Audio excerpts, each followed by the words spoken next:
Bonjour à tous, je suis Simon Oko. Bienvenue à ce second et dernier jour de notre séminaire Découvre Christ en toi 2020, qui est le séminaire annuel de l'église Maine Jésus-Christ Centre Gospel. J'espère que le message de hier vous a fait grandement du bien. Aujourd'hui encore, rassurez-vous, Dieu nous a préparé quelque chose de merveilleux dans la parole. La parole va nous propulser, va nous catapulter. Voilà pourquoi je vous demande déjà d'activer votre foi et d'attendre dans l'expectative la parole d'aujourd'hui. Pour ce qui est des programmes habituels, nous nous retrouvons chaque semaine en direct live sur la page Facebook de l'église Maine Jésus-Christ Centre Gospel. Mardi dès 17h30 pour le programme Cri du cœur. Jeudi dès 18h pour le jeudi de prière. Vendredi dès 17h30 pour processus de maturité. Et dimanche dès 11h pour un temps d'intercession pour le culte. Et puis à 11h45 le culte en live sur la chaîne YouTube Fraîche Rosée. J'espère que cette édition 2020 sera une édition qui va vous propulser dans une autre dimension dans votre marche chrétienne. Que Christ soit manifesté, que Christ soit révélé et que les vies soient changées. Nous vous aimons. À tout de suite pour le programme. Soyez bénis.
à cette deuxième journée de notre séminaire Découvre Christ en toi.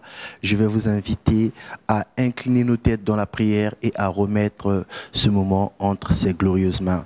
Père, tu es Dieu. Je viens une fois de plus pour cette seconde journée remettre l'enseignement en tes saintes mains, ce moment en tes saintes mains, ton peuple en tes saintes mains. Saint-Esprit, aujourd'hui encore, accorde-nous une grâce spéciale. Au nom de Jésus-Christ, j'ai ainsi prié. Il est avantageux que je diminue et que tu montes à la surface. Amen.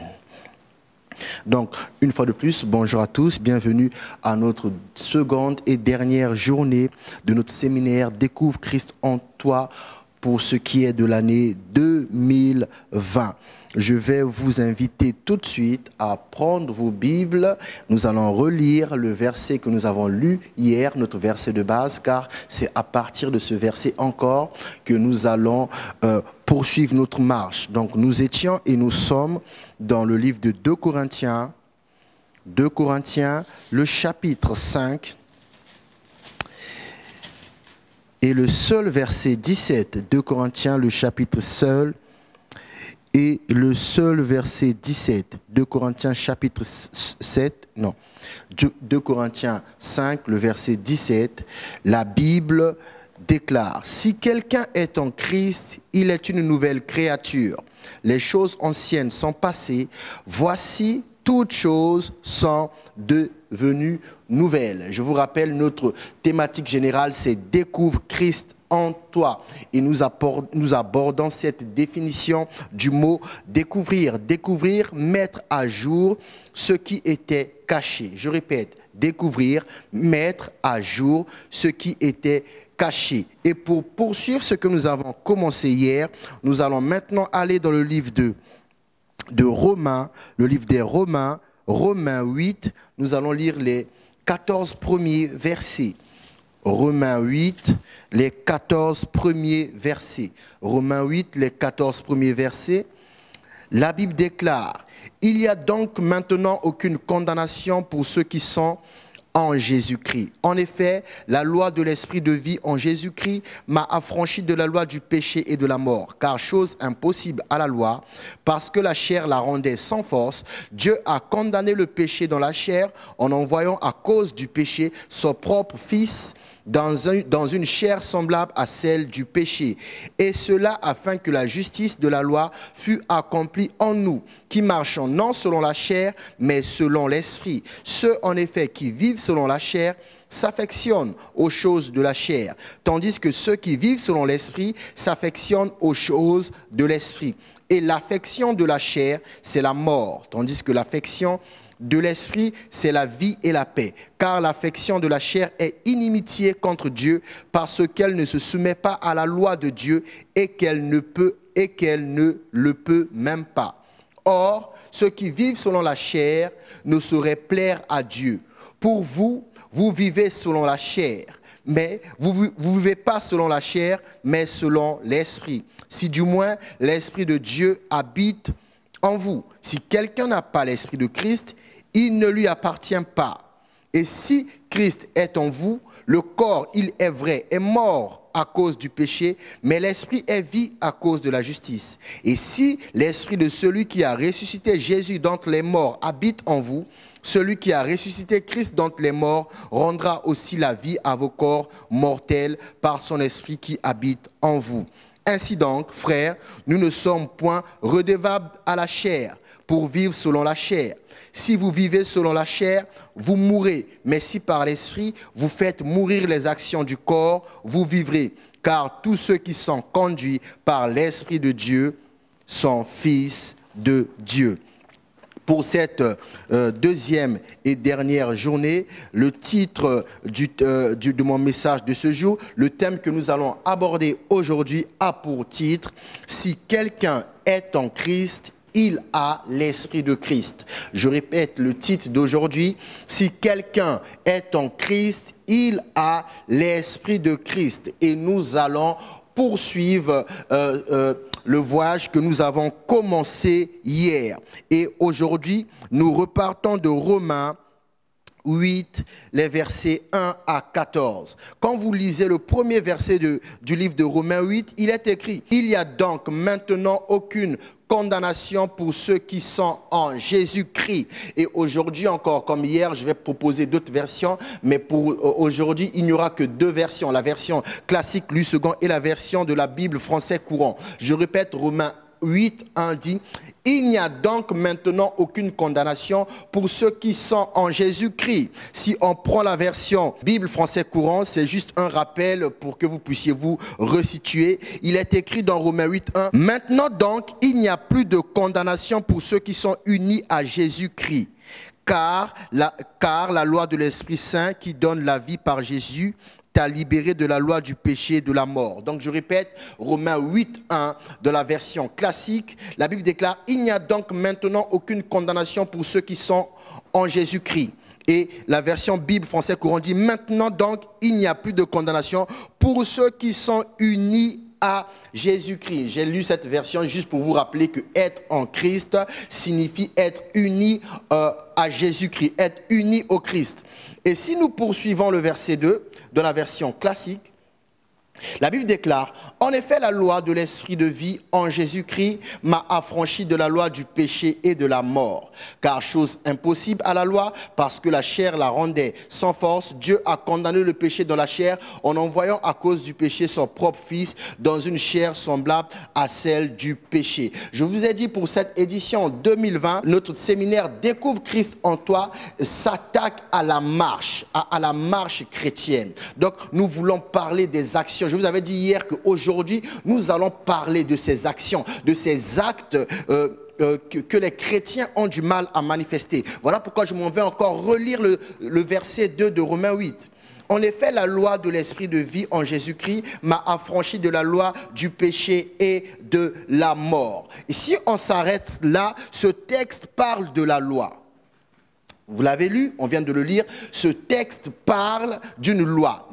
Ce texte parle de la loi. En effet, la loi de l'esprit de vie en Jésus-Christ m'a affranchi de la loi du péché et de la mort. Ce texte parle de la loi. J'aimerais rappeler ou informer à ceux qui viennent de nous rejoindre. Nous sommes à notre séminaire annuel Découvre Christ en toi. C'est un séminaire biblique, donc nous allons être bibliques, nous allons beaucoup lire la Bible, et il y a des phrases qui m'ont été communiquées que j'ai pris le soin de noter afin de vous transmettre la pensée du Seigneur de la meilleure des façons possibles. Je disais donc que ce texte parle des lois. Ce texte parle de la loi. Or, vous devez savoir que la loi est spirituelle. La loi est spirituelle. La loi est invisible. La loi, c'est quelque chose qu'on ne voit pas.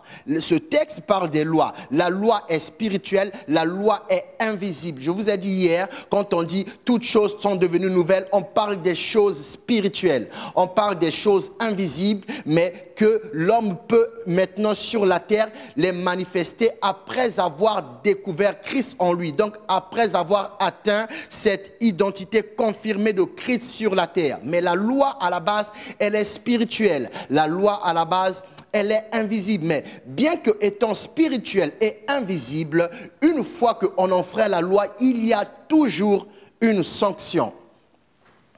Aujourd'hui encore, nous allons procéder lentement mais sûrement. Je disais donc, la loi est spirituelle, elle est invisible. Personne ne la voit, mais dès qu'elle n'est pas respectée, il y a une sanction. Et nous allons tout de suite dans Romains 6, 23. On va lire une des sanctions. Romains 6, 23.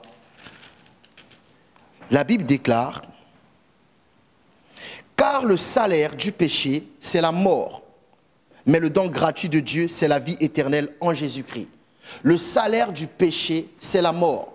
Donc, une fois que la loi est enfreinte, une fois qu'une personne a commis le péché, la Bible déclare le salaire du péché, c'est la mort. Et de quelle loi je suis en train de parler pour que vous ne soyez pas perdus dès le départ? Romains 8, 2, écoutez ce que dit la Bible. En effet, la loi de l'esprit de vie en Jésus-Christ m'a affranchi de la loi du péché et de la mort. Donc, quand on enfreint une de ces deux lois, il doit immédiatement avoir sanction.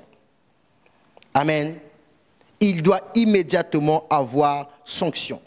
Et ce verset nous enseigne encore ceci. Je le relis pour que nous soyons en phase. En effet, la loi de l'esprit de vie en Jésus-Christ m'a affranchi de la loi du péché et de la mort.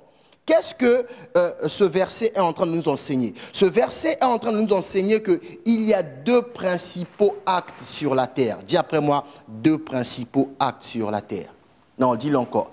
Il y a deux principaux actes sur la terre. Je répète le titre de mon message aujourd'hui, c'est « Si quelqu'un est en Christ, il a l'esprit de Christ » dans le thème central qui est « Découvre Christ en toi ». Donc répète après moi, « Découvre Christ en toi ». Sur la terre, il y a deux actes principaux. Aujourd'hui, nous allons nous attaquer encore sur les actes en profondeur afin que vous puissiez commencer à mener une vie de gloire.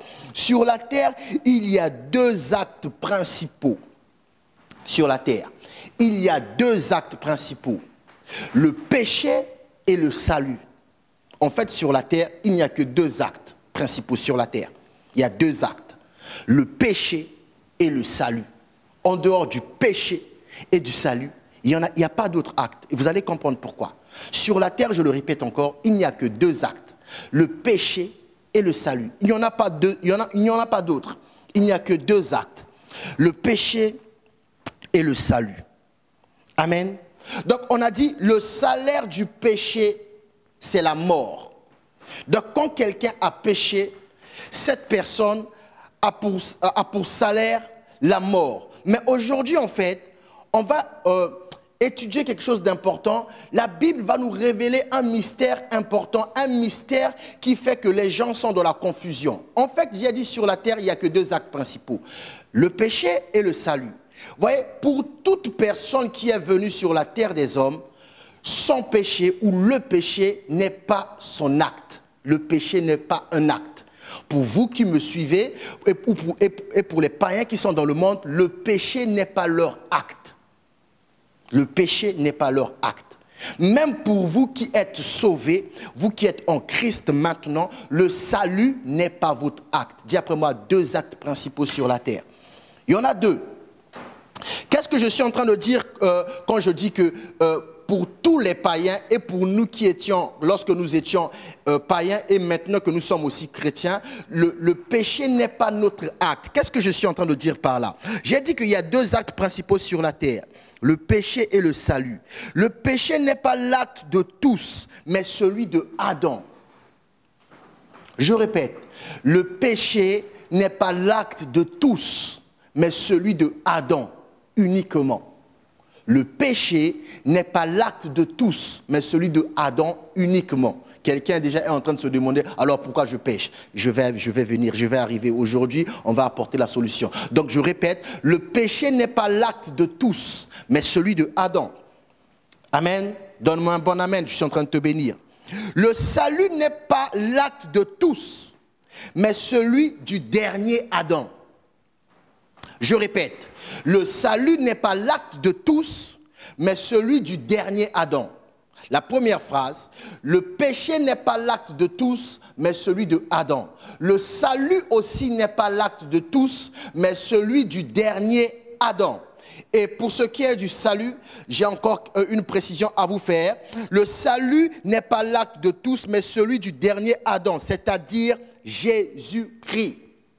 Amen. Donc, le péché est l'acte de Adam. Alors, pourquoi nous péchons? Ben, c'est simple. Le péché est l'acte de Adam, mais le péché est l'héritage de tous.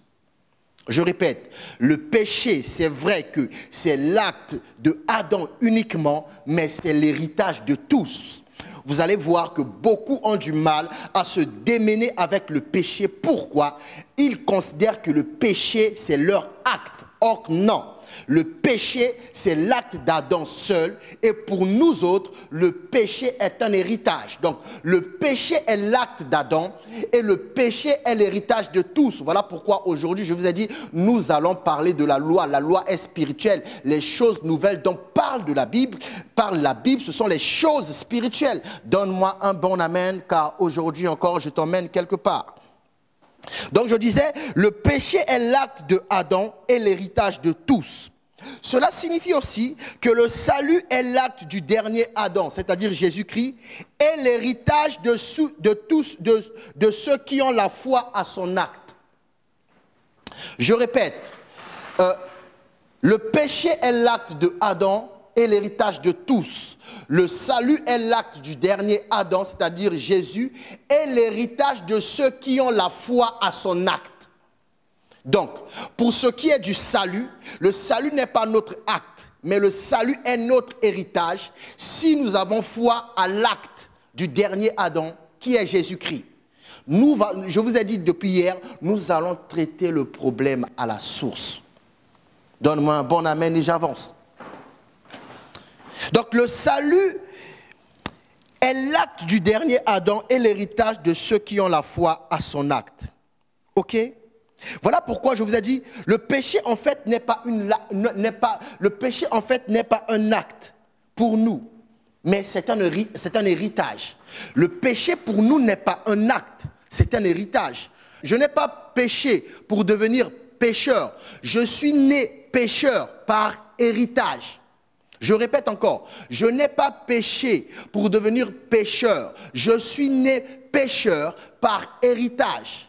Je n'ai pas aussi accompli l'acte du salut pour être sauvé. Je suis devenu une personne sauvée par la foi, par héritage.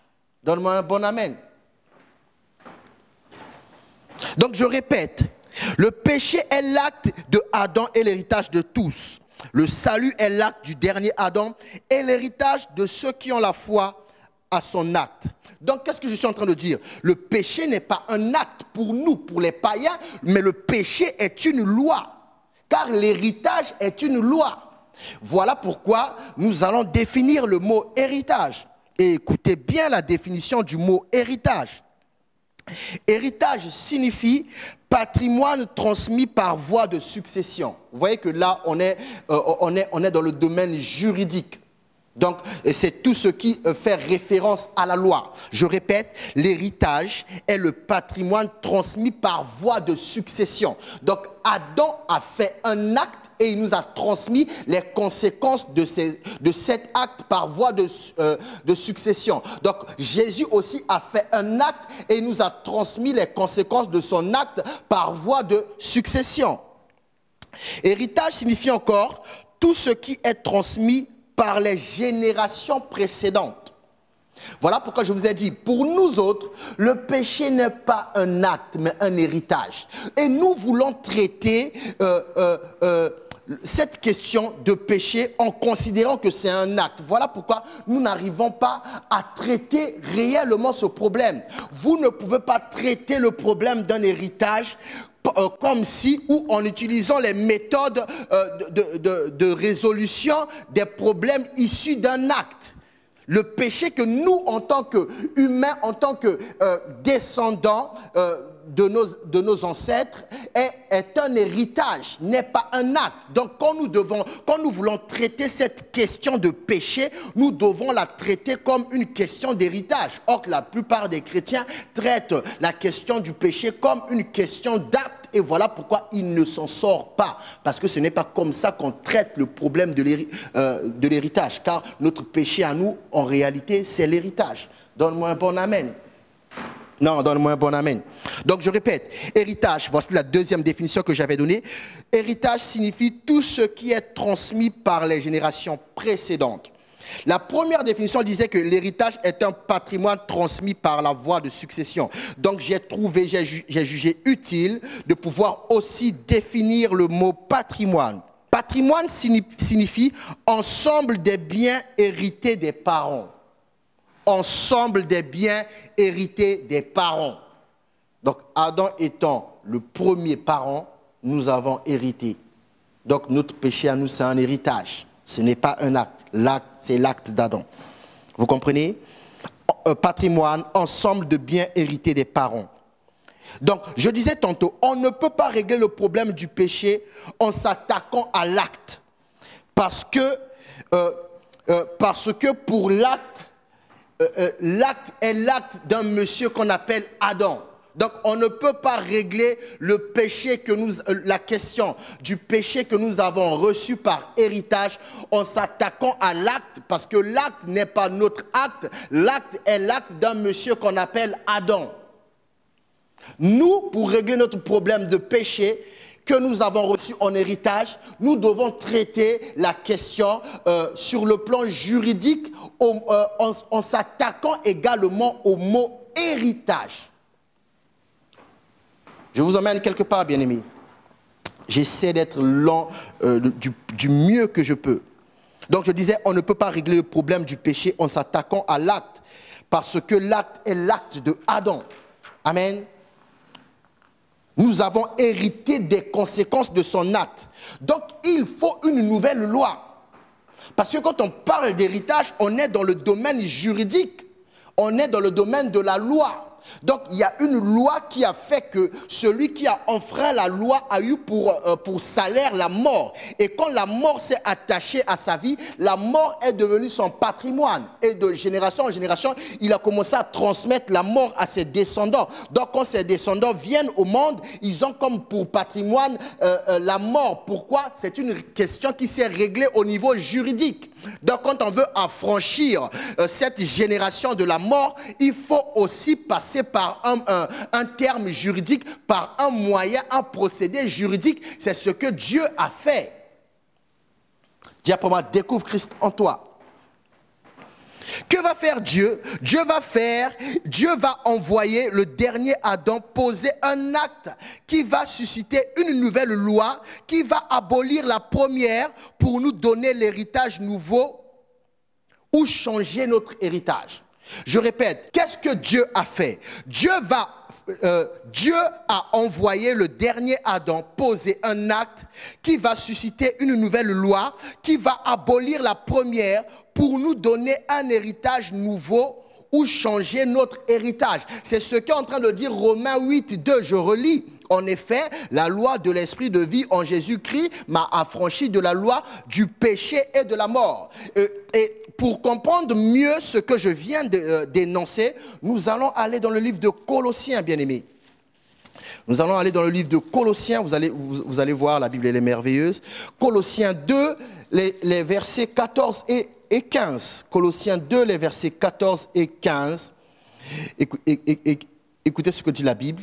Il a effacé l'acte dont les ordonnances nous condamnaient. Bien aimé, là, cette expression, ce langage, ce discours est un discours juridique. Donc, on est au niveau de la loi. Colossiens 2, 14 à 15. Il a effacé l'acte dont les ordonnances nous condamnaient et qui subsistait contre nous. Il l'a détruit en le clouant à la croix. Il a dépouillé les dominations et les autorités et les a livrées publiquement en spectacle en triomphant d'elles par la croix. Donc, que va faire Dieu? Que a fait Dieu? Qu'est-ce qu'a fait Dieu? Dieu a envoyé le dernier Adam, Jésus-Christ, poser un acte à la croix, et cet acte a suscité une nouvelle loi qui est venue abolir la première pour nous donner un héritage nouveau ou changer notre héritage. C'est dans ce sens que 2 Corinthiens 5, 17 dit « Si quelqu'un est en Christ, il est une nouvelle créature. Voici, les choses anciennes sont passées et toutes choses sont devenues nouvelles. » Dis après moi, découvre Christ en toi. Non, dis-le bien, répète après moi. Celui qui est en Christ a l'esprit de Christ. Et comme je vous ai dit, pour cette édition, Dieu a mis dans mon cœur qu'on s'attaque au souci des actes, en fait, de la vie que nous menons tous les jours, parce que c'est un peu compliqué. Voilà pourquoi nous allons aujourd'hui, hier, après avoir énoncé ce principe que c'est la parole qui apporte le tempérament produit le caractère produit l'identité, et dans l'identité, on va maintenant poser les actes selon son identité. Nous allons nous attaquer aux actes, parce que des fois, il y a des gens qui savent qu'ils sont chrétiens, qu'ils ont manifesté cette identité, mais après, ils arrivent encore à manifester autre chose. Voilà pourquoi je vous ai dit aujourd'hui, nous allons beaucoup lire Romains.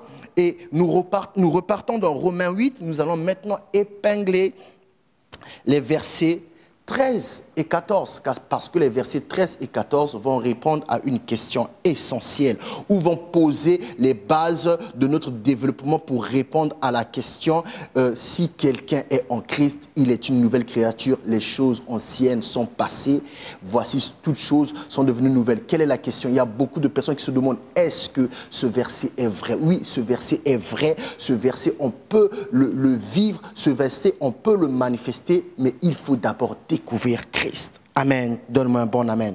Romains 8, 13 à 14.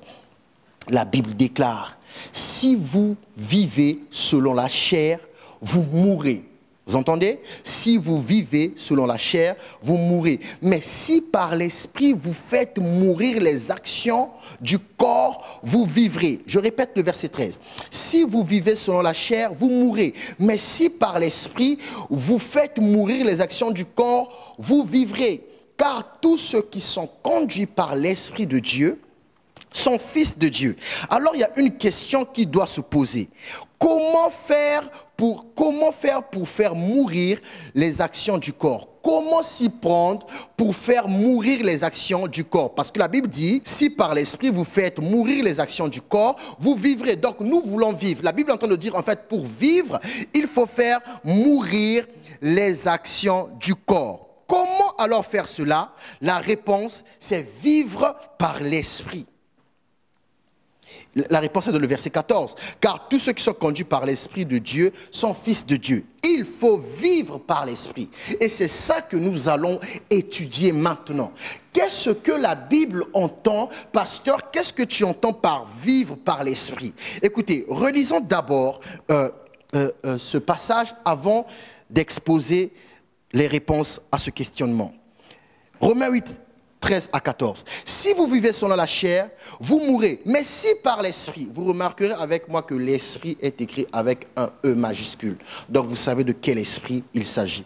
Vous faites mourir les actions du corps, vous vivrez. Car tous ceux qui sont conduits par l'esprit, là on voit encore l'esprit est écrit avec un E majuscule. Et vous savez de quoi, de quel esprit, de qui il s'agit. Car tous ceux qui sont conduits par l'esprit de Dieu sont fils de Dieu. D'accord? Alors, voici un petit rappel. L'esprit est l'esprit de vie. L'esprit dont il est question, l'esprit de Dieu, est l'esprit de Dieu, est l'esprit de vie. D'accord? Donc, pour faire mourir les actions du corps par l'esprit, revient à dire vivre par l'esprit. Faire mourir les actions du corps par l'esprit est une autre expression, est une autre manière de dire vivre par l'esprit. D'accord? Je le répète encore, faire mourir les actions du corps par l'esprit revient à dire vivre par l'esprit. Et je vous précise que cet esprit, c'est l'esprit de vie. Il s'agit de l'esprit de vie. Donne-moi un bon amen, je continue. D'accord? Donne-moi un bon amen, je continue. Or, vivre par l'esprit entraîne deux actions simultanées. Vivre par l'esprit entraîne deux actions simultanées. Je fais un effort d'aller lentement parce qu'il est important que vous puissiez comprendre ce que je suis en train de dire, même si l'enseignement va rester sur YouTube. Vivre par l'esprit suscite deux actions simultanées. Vivre par l'esprit suscite deux actions simultanées. Je le répète encore, vivre par l'esprit entraîne deux actions simultanées. Première action, la vie. Deuxième action, la mort des œuvres de la chair. Je répète, première action, la vie. Deuxième action, la mort des œuvres de la chair. Et je précise que ces actions sont indissociables. Ces actions sont indissociables. Maintenant, je vais prendre un exemple imagé que le Seigneur m'a demandé de faire. D'accord? Supposons que moi, je suis cette personne qui est née de nouveau et je veux vivre par l'esprit. Et cette chair, c'est la chair que dit la parole. Elle symbolise aussi les œuvres de la chair. D'accord? Et la caméra qui est de face symbolise les œuvres de l'esprit. Je vous ai dit, vivre par l'esprit entraîne deux actions simultanées et indissociables. Vivre et faire mourir les œuvres de la chair. Donc, considérons que ça, ce sont les œuvres de la chair, et devant moi, j'ai la vie de l'esprit. Donc, pour vivre, il faut que je sois en action. Donc, la caméra qui est en face représente l'esprit de Dieu ou l'esprit de vie ou les œuvres de l'esprit de vie. Si maintenant, moi qui viens de recevoir Christ, maintenant je suis une nouvelle créature, je veux vivre, je dois dans ce cas avancer vers les œuvres de l'esprit afin de les connaître et les manifester. Or, je vous ai dit, ça entraîne deux choses. Vivre et faire mourir les œuvres de l'esprit. Et je vous ai dit, c'est indissociable. Jugez par vous-même. Ça, considérons que ce sont les œuvres de la chair. Et la caméra qui est en face, les œuvres de l'esprit. Si je veux vivre, je m'éloigne automatiquement, c'est-à-dire je fais mourir automatiquement les œuvres de la chair. Je vais recommencer. Le Seigneur m'a demandé d'expliquer de la sorte. Donc, ça c'est la chair au sens biblique. Et ça c'est moi qui veux mener maintenant une vie, vivre ces nouvelles choses. Si je veux vivre, aller vers les choses de l'esprit, être conduit, vivre par l'esprit, alors je me rapproche de la vie par l'esprit. En même temps, je m'éloigne des œuvres de la chair. Je vais le refaire encore une fois. Voilà pourquoi je vous ai dit, ça entraîne deux actions simultanées et indissociables. Je ne peux pas avancer vers la caméra frontale sans m'éloigner de la chair. D'accord? Je ne peux pas décider de repartir vers la chair sans m'éloigner de la caméra de face. Je répète, je ne peux pas m'avancer vers la caméra sans m'éloigner de la chair. Je ne peux pas repartir vers la chair sans m'éloigner de la caméra. En fait, celui qui commence à vivre par l'esprit est en train de s'éloigner des œuvres de la chair et de faire mourir les actions du corps. D'accord? Mais que font les chrétiens généralement? Ils sont là, ils sont nés de nouveau. Se séparer de cette chair, c'est un problème. C'est véritablement un problème. Ils n'ont pas compris, en fait, ce n'est pas un problème. La solution est simple. Pour se séparer, il faut aller. Je répète, pour se séparer, il faut aller. Les gens veulent rester ici et réfléchir à comment je vais me séparer. Or, pour vivre, il faut aussi s'éloigner de ce qui est la mort. Qu'est-ce que je suis en train de dire? Si j'étais sur la droite d'une pièce et que je veux me diriger vers la gauche, je ne peux pas me rapprocher de la gauche sans m'éloigner de la droite. Et inversement, si j'étais sur la gauche, je veux me rapprocher de la droite, je ne peux pas me rapprocher de la droite sans m'éloigner de la gauche. Donc, la vie par l'esprit entraîne deux actions simultanées, la vie et la mort des œuvres de la chair. Ces actions sont indissociables. Et vous allez mieux le comprendre quand nous allons lire Éphésiens 2. Nous allons dans le livre de Éphésiens 2. Nous allons lire les versets 1 à 3. Éphésiens 2, 1 à 3. Écoutez ce que dit la parole. Vous étiez morts par vos offenses et par vos péchés, dans lesquels vous marchiez autrefois selon le train de ce monde, selon le prince de la puissance de l'air, de l'esprit qui agit maintenant dans les fils de la rébellion. Nous tous aussi, nous étions de leurs membres, de leur nombre, et nous vivions autrefois selon les convoitises de notre chair, accomplissant les volontés de la chair et de la pensée et de nos pensées, et nous étions par nature des enfants de la colère comme les autres. Qu'est-ce qu'est en train de dire ce verset? Des fois, les gens disent, ok, la Bible dit, voici les choses anciennes sont passées, toutes les choses sont devenues nouvelles. Mais les choses anciennes, moi je les connais. Les choses anciennes, moi je les faisais. Mais les choses nouvelles, moi je les connais pas, je les vois pas, je les fais pas encore. Et j'ai été au séminaire de MJC Centre Gospel, Découvre Christ en toi. La première journée, on m'a dit que ces œuvres, en fait, sont spirituelles. Or, non, pour moi, c'est pas spirituel, puisque je les ai fait dans le physique. Et les nouvelles choses, quand il dit c'est spirituel, je le crois parce que je ne vois pas. Or, non, ce verset vient de nous enseigner que rester dans la nature humaine et faire les œuvres de la chair, en fait, c'est obéir à un esprit. Donc, en réalité, quand on dit de vivre par l'esprit, on te demande d'obéir à un autre esprit, à un nouvel esprit, l'esprit de Dieu, l'esprit que tu as reçu quand tu as accepté Jésus. Voilà pourquoi le titre du message d'aujourd'hui, c'est « Si quelqu'un est en Christ, il a l'esprit de Christ ». Les gens pensent que les actes qu'ils font, c'est charnel. Or, non, les actes qu'ils font ont été commandés par un esprit. Donc, pour pouvoir faire ce qui est nouveau, il faut aussi que les actes nouveaux soient commandés par l'Esprit de Dieu. C'est ce qu'est en train d'enseigner Éphésiens 2, 1 à 3. On va relire, écoutez bien. Généralement, les gens disent, oui, moi je fais des actes. Non, derrière ces actes, il y a des esprits. Ça a commencé d'abord par le spirituel. Et on va le lire. Écoutez bien.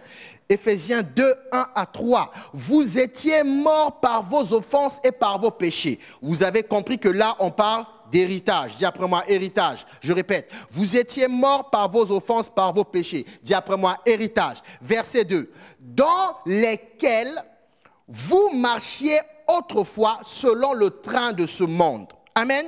Selon le prince de la puissance de l'air, de l'esprit qui agit maintenant dans les fils de la rébellion. Vous comprenez? Donc celui qui était ici, qui n'avançait pas, qui menait sa vie ici, sa vie de désordre, celui-là menait sa vie conduit par un esprit. Mais dans l'ignorance, lui, il regardait que les actes. Il voit que lui ne peut pas faire des bons actes. Or, c'était conduit par un esprit.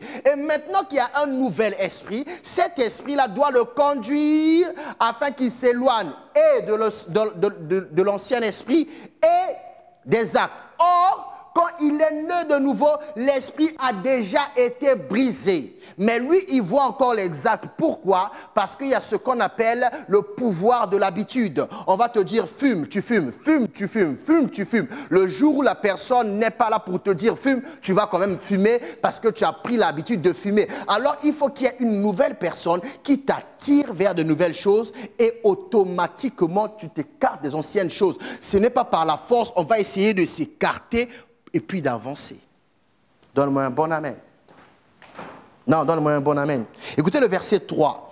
Nous tous aussi, nous étions de leur nombre. Vous entendez? Et nous vivions autrefois selon les convoitises de notre chair. Mais d'où viennent les convoitises de la chair? La Bible a déjà dit l'esprit qui agit maintenant dans les fils de la rébellion. On a encore dit le prince de la puissance de l'air. Nous tous aussi, nous étions de leur nombre et nous vivions autrefois selon les convoitises de notre chair, accomplissant les volontés de la chair. Or, les volontés de la chair ici découlent des volontés de la puissance de l'air ou, si vous voulez, découlent de l'influence de la puissance de l'air et de nos pensées. Et nous étions par nature des enfants de colère comme les autres. Et ma Bible place 3 points de suspension. Et pour une meilleure compréhension, je vous propose de prendre ce verset, Éphésiens 2, 1 à 3, dans la version Bible français courant. Il faut que nous comprenions ces choses, bien-aimés. Après ce séminaire, tu vas changer tes actes au nom de Jésus. Éphésiens 2, 1 à 3, la version Bible français courant. Autrefois, vous étiez spirituellement. Waouh, j'aime trop cette version. Autrefois, vous étiez spirituellement. Éphésiens 2, 1 à 3, la version Bible français courant. Autrefois, vous étiez spirituellement morts à cause de vos fautes, à cause de vos péchés. Vous vous conformiez alors à la manière de vivre de ce monde. Vous obéissiez au chef des puissances spirituelles. Vous entendez? Vous obéissiez au chef des puissances spirituelles de l'espace. Cet esprit qui agit maintenant en ceux qui s'opposent à Dieu. Nous tous, nous étions aussi comme eux. Nous vivions selon les désirs de notre propre nature. Nous faisions ce que voulait notre corps et notre esprit. Ainsi, à cause de notre nature, nous étions destinés à subir le jugement de Dieu comme les autres. Vous entendez, bien-aimés? Donc aujourd'hui, on s'attaque lentement mais sûrement aux actes, les actions. Vous entendez? Les choses nouvelles sont spirituelles. Et quand tu es né de nouveau, la Bible sait qu'il y a encore des actions du corps que tu dois faire mourir. Et aujourd'hui, nous vous enseignons comment faire mourir ces actions. Et la Bible vient de dire, pour faire mourir ces actions, il faut mener la vie de l'esprit. C'est-à-dire se laisser conduire par l'esprit. Et nous allons encore aller en profondeur. Nous passons dans le livre de Galates, parce que Galates aussi aborde les actes que vous avez lus et que vous cherchez des moyens à résoudre. Or, le moyen, c'est par l'esprit. Nous allons maintenant dans le livre de Galates, bien-aimés. Dis après moi, si quelqu'un est en Christ, il a l'esprit de Christ. Dis-le encore. Dis, découvre Christ en toi. Nous allons dans Galates. Nous allons dans Galates. Nous allons lire Galates, le chapitre 5. Nous irons au chapitre 5. Galates au chapitre 5. Un instant que je trouve la bonne page. Galates au chapitre 5. Nous lirons les versets 13 à 26. Galates 5, 13 à 26. La Bible déclare, « Frères, vous avez été appelés à la liberté. Seulement, ne faites pas de cette liberté un prétexte de vivre selon la chair, mais rendez-vous par la charité serviteurs les uns des autres. » Vous entendez là? Vous entendez? Le verset 13 du livre de Galates au 5e chapitre vient de révéler pourquoi il y en a qui demeurent dans les bêtises. La Bible dit, ne prenez pas la liberté qu'on vous a accordée comme un prétexte pour continuer à faire les œuvres de la chair. Beaucoup restent là et n'avancent pas parce qu'ils prennent la liberté qu'on leur a donnée comme un prétexte. Donc ils se disent, je suis libre de ne pas avancer et de suivre la vie de Christ, de suivre la vie de Saint-Esprit. Or, c'est comme si la personne disait, on m'a libéré. Dans l'esclavage, je souffrais. Maintenant, on m'a libéré. Mais comme je suis libre, je décide de mener encore une vie de souffrance. Or, ce qui n'est pas normal. Vous voyez ? Il y a beaucoup qui n'avancent pas à cause d'un prétexte. La plupart des chrétiens qui vont vous dire, « Pasteur, c'est trop dur », ce n'est qu'un prétexte. « Pasteur, c'est trop dur », ce n'est qu'un prétexte. Ce n'est pas moi qui le dis, c'est la Bible et je m'en vais relire la Bible. Bienvenue au séminaire biblique de Man Jésus-Christ Centre Gospel. Galates 5 à partir du verset 13. « Frères, vous avez été appelés à la liberté. Seulement, ne faites pas de cette liberté un prétexte de vivre selon la chair, mais rendez-vous par la charité serviteurs les uns des autres. Car toute la loi est accomplie dans une seule parole, dans celle-ci. Tu aimeras ton prochain comme toi-même. Mais si vous mordez et vous dévorez les uns les autres, prenez garde que vous ne soyez détruits les uns par les autres. Je dis donc, marchez selon l'esprit. Oui, marcher selon l'esprit, ça fait partie des choses, c'est contenu dans la notion de vivre par l'esprit. Marcher selon l'esprit, donc on peut dire vivre par l'esprit, c'est marcher selon l'esprit. Marchez selon l'esprit et vous n'accomplirez pas les désirs de la chair. C'est ce que je vous ai dit, c'est ce que je vous ai démontré. Quand j'avance vers la caméra de face, je m'éloigne de la chair. Marchez selon l'esprit et vous n'accomplirez pas les désirs de la chair. Car la chair a des désirs contraires. Oui, j'entends ta question, c'est quoi marcher par l'esprit? J'arrive. Car la chair a des désirs contraires à ceux de l'esprit.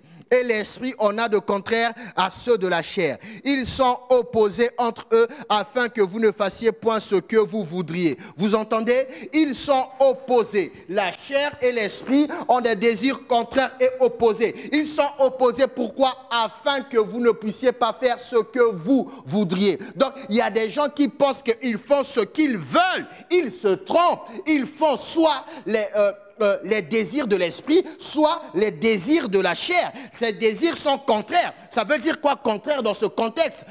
Quand je fais l'un, je rejette l'autre. Quand je fais l'autre, je rejette l'un. Mais à aucun moment, celui qui est né de nouveau est en position de faire ce qu'il veut. Dis après moi, découvre Christ en toi. C'est la Bible. Verset 17, car la chair a des désirs contraires à ceux de l'esprit, et l'esprit en a de contraires à ceux de la chair. Ils sont opposés entre eux afin que vous ne fassiez point ce que vous voudriez. Si vous êtes conduits par l'esprit, vous n'êtes point sous la loi. Or, les œuvres de la chair sont manifestes. Ce sont l'impudicité, l'impureté, la dissolution, l'idolâtrie, la magie, les inimitiés, les querelles, les jalousies, les animosités, les disputes, les divisions, les sectes, l'envie, l'ivrognerie, les excès de table et les choses semblables. Je vous dis d'avance, comme je l'ai déjà dit, que ceux qui commettent de telles choses n'hériteront point le royaume de Dieu. Vous entendez, bien aimé, on parle d'héritage. Je vous ai dit, c'est l'héritage. On a dit ceux qui font ces choses n'hériteront point le royaume de Dieu. Pas parce que Dieu va vous exclure, simplement pour la simple raison que, au lieu d'avancer, vous êtes resté là. Or, pour hériter, il faut aller vers l'héritage, avancer vers l'héritage. Tant que dans le monde physique, vous ne vous rendez pas chez le notaire pour qu'on puisse lire l'héritage, qui va prendre possession du bien de façon légale? Personne. Il faut se rendre auprès de l'institution juridique qui en a les compétences pour que le décret soit relâché et repartir jouir du bien. Mais quand on en reste là, en restant là à faire les mêmes œuvres, on ne pourra pas hériter de ce qui est au bout. Donne-moi un bon amen. Donne-moi un bon amen. Verset 22. Mais le fruit de l'esprit, c'est l'amour, la joie, la paix, la patience, la bonté, la bénignité, la fidélité, la douceur, la tempérance. La loi n'est pas contre ces choses. Ceux qui sont à Jésus-Christ ont crucifié leur chair, ont crucifié la chair avec ses passions et ses désirs. Amen. Amen. Je vais lire maintenant le même passage biblique dans la version Bible français courant. Donc nous allons Galates 5, Galates 5, un instant, Galates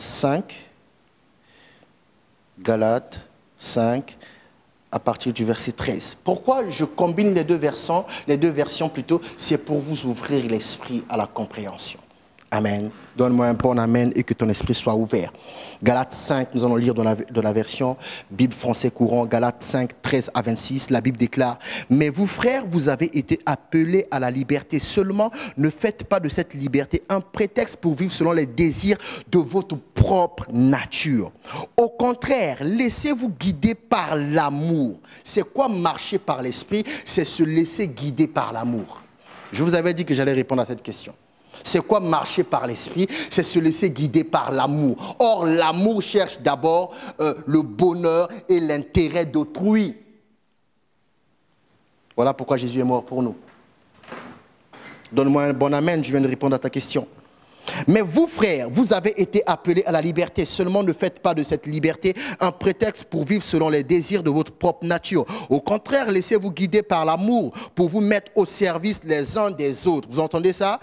Pour vous mettre au service les uns des autres. Car toute la loi se résume dans ce seul commandement. Tu dois aimer ton prochain comme toi-même. Mais si vous agissez comme des bêtes sauvages, en vous mordant et en vous dévorant les uns les autres, alors prenez garde, vous finirez par vous détruire les uns les autres. Voici donc ce que j'ai à vous dire. Laissez l'Esprit diriger votre vie. Laissez le Saint-Esprit diriger votre vie et vous n'obéirez plus aux désirs de votre propre nature. Laissez le Saint-Esprit diriger votre vie et vous n'obéirez plus aux désirs de votre propre nature. En fait, quand tu dis, pasteur, moi je fais toujours ça, tu es en train d'obéir. Tu es en train d'obéir. On te demande de laisser le Saint-Esprit te conduire. Il faut savoir se laisser enseigner, bien-aimés. Voici donc ce que j'ai à vous dire. Laissez le Saint-Esprit diriger votre vie et vous n'obéirez plus aux désirs de votre propre nature. Car notre propre nature a des désirs contraires à ceux de l'Esprit et l'Esprit a des désirs contraires à ceux de notre propre nature. Ils sont complètement opposés l'un à l'autre, de sorte que vous ne pouvez pas faire ce que vous voudriez. Mais si l'Esprit vous conduit, alors vous n'êtes plus soumis à la loi. On sait bien comment se manifeste l'activité de notre propre nature. Là, maintenant, ça demande aussi beaucoup de franchise. Je vais répéter ce verset. On sait bien comment se manifeste l'activité de notre propre nature. Vous qui m'écoutez, vous savez très bien comment se manifeste l'activité de votre propre nature. Vous savez très bien. Mais l'Église est remplie des chrétiens. Quand on pose une question, ils répondent toujours par « je ne sais pas ». La Bible vient de vous démasquer. Vous savez très bien. Vous savez très bien. Celui qui sait très bien comment fonctionne un problème, il est aussi mieux placé pour le régler. Moïse a vécu 40 ans dans le palais royal. Il savait très bien comment fonctionne l'Égypte. Voilà pourquoi on l'a envoyé lui et pas quelqu'un d'autre. Vous savez très bien. Soyez responsable, soyez honnête. Vous savez très bien, dit la Bible. Ce n'est pas moi, c'est la Bible. On sait comment se manifeste l'activité de notre propre nature. Dans l'immoralité, l'impureté et le vice, le culte des idoles et la magie. Les gens se haïssent les uns les autres, se querellent et sont jaloux. Ils sont dominés par la colère et les rivalités. Ils se divisent en partis et en groupes opposés. Ils sont envieux, ils se livrent à l'ivrognerie et à des orgies et commettent d'autres actions semblables. Je vous avertis, maintenant comme j'ai déjà fait, ceux qui agissent ainsi n'auront pas de place dans le royaume de Dieu. Mais ce que l'Esprit Saint produit, c'est l'amour, la joie, la paix, la patience, la bienveillance, la bonté, la fidélité, la douceur et la maîtrise de soi. La loi n'est certes pas contre de telles choses. Ceux qui appartiennent à Jésus-Christ ont fait mourir sur la croix leur propre nature avec ses passions et ses désirs. Bien-aimés, le Saint-Esprit conduit nos vies par la parole. Le Saint-Esprit conduit nos vies par la parole. Être en Christ, c'est recevoir l'Esprit et se laisser conduire par lui. Être en Christ, c'est recevoir l'Esprit et se laisser conduire par lui. Découvrir Christ en soi, c'est se laisser conduire par l'Esprit. Et l'Esprit conduit par la parole. Maintenant, les gens vont dire, mais pasteur, depuis que je suis à l'église, j'essaie, je marche, et ça ne marche pas. Je t'ai déjà dit. Première cause, tu trouves un prétexte. Deuxième cause, tu fais comme si tu ignores comment tu fonctionnes ou comment tu fonctionnais. Ou tu fais comme si tu ignores tes véritables penchants. Or, c'est le danger. Troisième chose, nous allons voir cette troisième chose. Donne-moi un bon amen et je te bénis. Non, donne-moi un bon amen. 1 Jean 5. Nous allons dans 1 Jean 5. 1 Jean 5, les versets 3 à 4. Ok? Je vous ai dit, marcher par l'esprit, c'est marcher par l'amour. D'accord? Écoutez ce que dit la Bible. Car l'amour de Dieu consiste à garder ses commandements. Vous avez entendu? L'amour de Dieu, Jésus ne te demande même pas de lui dire je t'aime. Jésus ne te demande même pas de lui faire des cadeaux. Jésus demande une chose, que tu marches selon ses commandements. C'est ça, marcher par l'amour. On va relire 1 Jean 5, 3 à 4. Car l'amour de Dieu consiste à garder ses commandements. Oh, c'est trop dur, pasteur. Ok. Et ses commandements ne sont pas pénibles. Toi, tu dis dur, mais la Bible dit pénible. Pénible va au-delà de dur. Ses commandements ne sont pas pénibles, dit la Bible. Vous qui dites c'est dur, la Bible dit c'est pas pénible. La Bible va au-delà de la dureté. Et la Bible parle de pénibilité.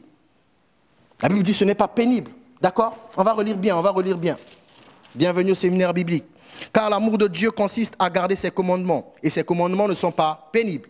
Parce que tout ce qui est né de Dieu triomphe du monde. Tout ce qui est né de Dieu triomphe du monde. Ce qui est né de Dieu, même si est né ici, et que ça c'est le monde, triomphe du monde. Tout ce qui est né de Dieu triomphe du monde, dit la Bible. Parce que tout ce qui est né de Dieu triomphe du monde. Et la victoire qui triomphe du monde, c'est notre foi. Et la victoire qui triomphe du monde, c'est notre foi. Maintenant, c'est quoi triompher du monde? Parce que vous avez déjà entendu ce verset, mais vous voyez que vous n'êtes pas dans le triomphe. Je ne demande pas c'est quoi triomphe. Je demande c'est quoi triompher du monde. Et à chaque fois que vous vous posez une question après avoir lu la Bible, sachez une chose, la Bible répond à la Bible. C'est quoi triompher du monde? Nous allons, qu'est-ce que la Bible entend par triompher du monde? Nous allons dans Romains. Romains 5, 12 à 17. Romains 5, 12 à 17, la Bible déclare. C'est pourquoi comme par un seul homme, le péché est entré dans le monde. Et par le péché, la mort. et qu'ainsi la mort s'est étendue sur tous les hommes parce que tous ont péché. Car jusqu'à la loi, le péché était dans le monde. Or, le péché n'est pas imputé quand il n'y a point de loi. Cependant, la mort a régné depuis Adam jusqu'à Moïse, même sur ceux qui n'avaient pas péché, par une transgression semblable à celle d'Adam, lequel est la figure de celui qui devait venir. Mais il n'en est pas du don gratuit comme de l'offense. Car si par l'offense d'un seul, il en est beaucoup qui sont morts, à plus forte raison la grâce de Dieu et le don de la grâce venant d'un seul homme, Jésus-Christ, ont-ils été abondamment répandus sur beaucoup. Il n'en est pas du don comme de ce qui est arrivé par un seul qui a péché, car c'est après une seule offense que le jugement est devenu condamnation, tandis que le don gratuit devient justification après plusieurs offenses. Si par l'offense d'un seul, la mort a régné par lui seul, à plus forte raison, ceux qui reçoivent l'abondance de la grâce et du don de la justice régneront-ils dans la vie par Jésus-Christ, lui seul.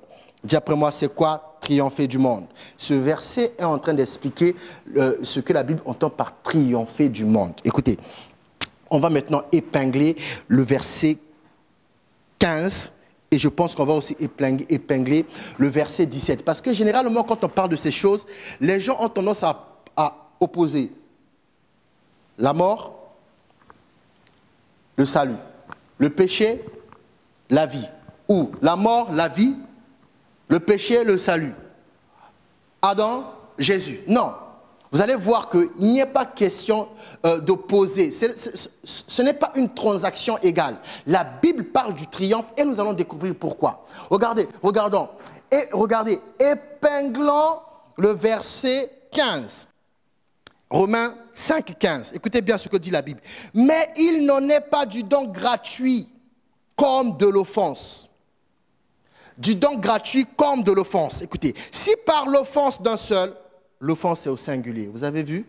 Si par l'offense d'un seul, il en est beaucoup qui sont morts, par l'offense singulier, beaucoup qui sont morts pluriel, écoutez bien, à plus forte raison, la grâce de Dieu et le don venant d'un seul homme, Jésus-Christ.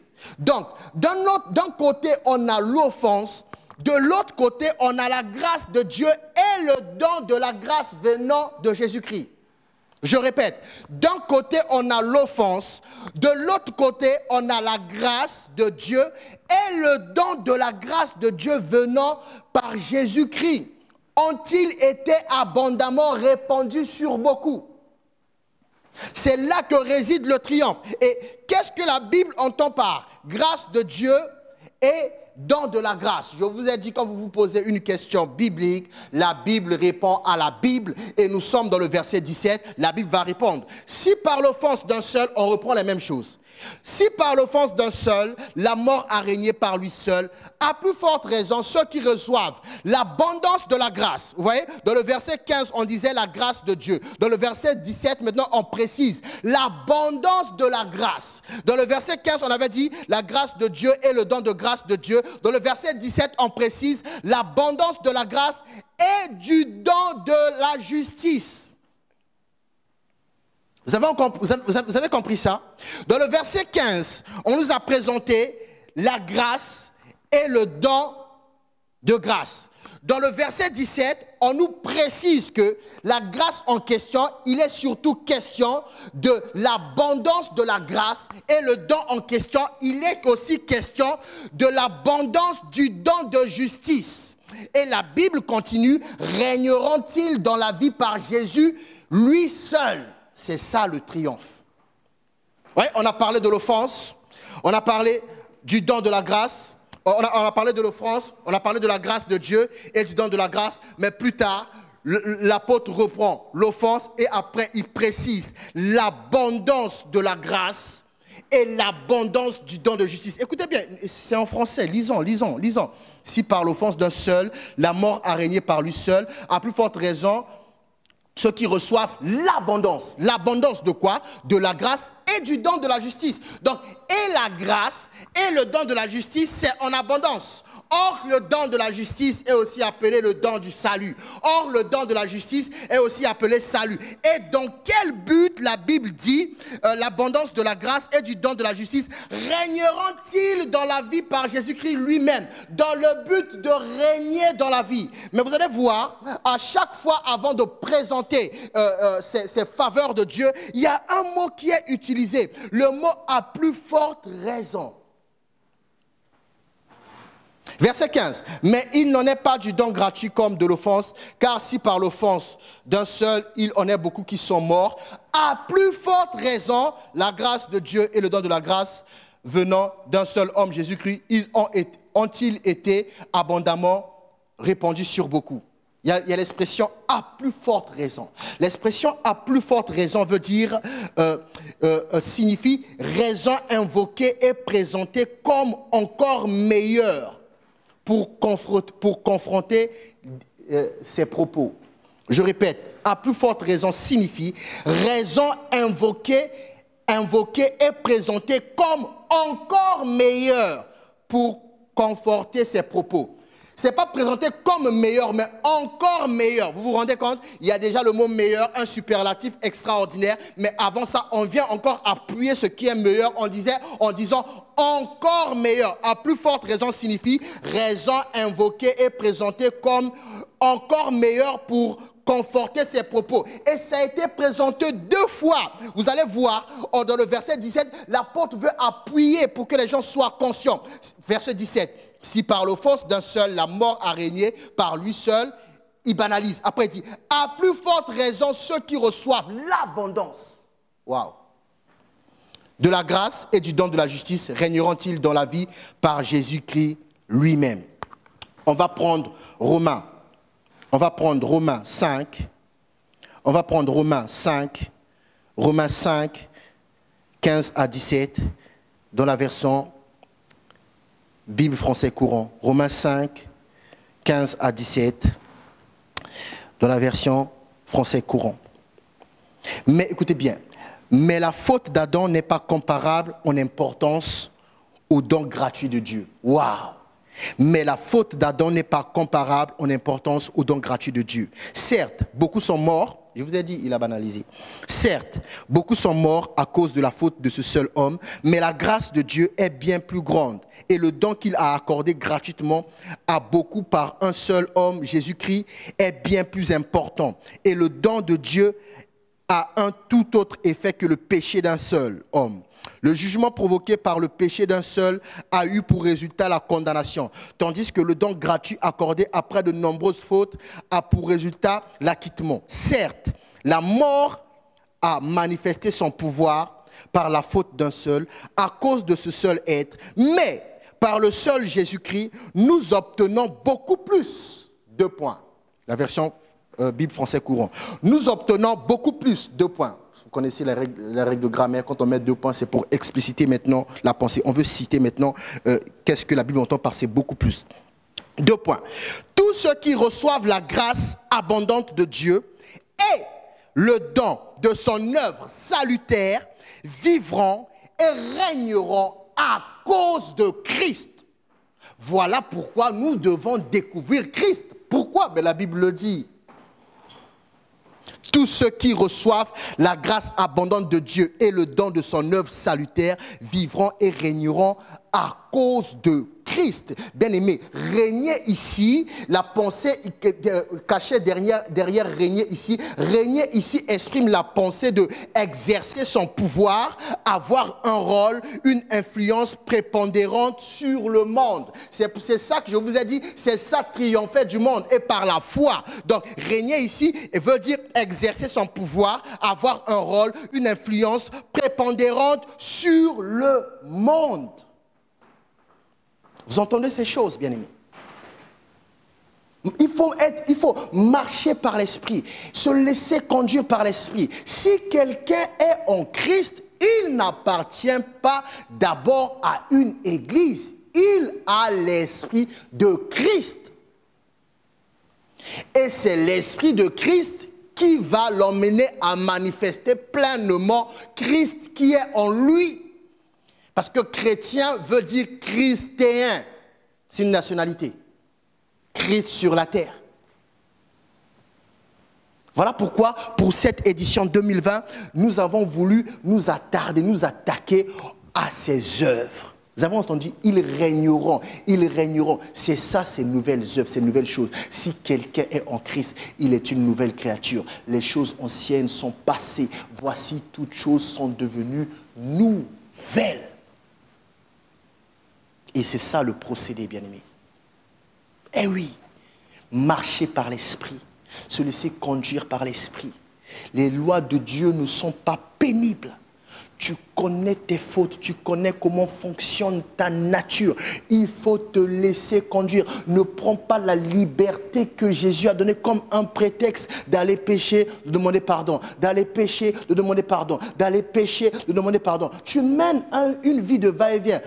Tu vas pécher, tu demandes pardon. Tu vas pécher, tu demandes pardon. Mais quelle est ta position? Tu n'as pas de position. Si quelqu'un est en Christ, c'est une position, c'est une situation. Si quelqu'un est en Christ, si quelqu'un est en Belgique, il ne peut pas faire ce que font les gens maintenant à Kin, parce qu'il n'est pas à Kin, il est en Belgique. C'est cette chose, bien-aimés. Que le Seigneur vous bénisse. Père, je prie maintenant, Saint-Esprit. J'ai fait ma part. Je prie que tu fasses ta part dans les cœurs de ce peuple. Que chacun puisse découvrir Christ. Je prie à partir de ces deux messages, que ta marche chrétienne prenne une autre tournure, que ta marche, ta vie chrétienne prenne son envol, que tu sois distingué, que la distinction soit avec toi, que ce message vienne dans ta vie avec la capacité d'appliquer ces choses. Ces choses, si vous les savez, vous êtes heureux. Pour vous que vous les pratiquiez, je prie que le Saint-Esprit lui-même vous emmène à les pratiquer. Au nom puissant de Jésus-Christ, j'ai ainsi prié. Amen. Bien-aimés, c'était là notre 4e édition de notre séminaire annuel Découvre Christ en toi. Le séminaire annuel de l'église Mène Jésus-Christ Centre Gospel. Et cette année, nous nous sommes attardés, nous nous sommes attaqués à la marche chrétienne, c'est-à-dire à la marche de Christ en toi. Que le Christ soit manifesté, que ton plein potentiel soit relâché. Soyez extrêmement bénis au nom de Jésus-Christ. Et je vous dis à l'année prochaine. Je vous aime.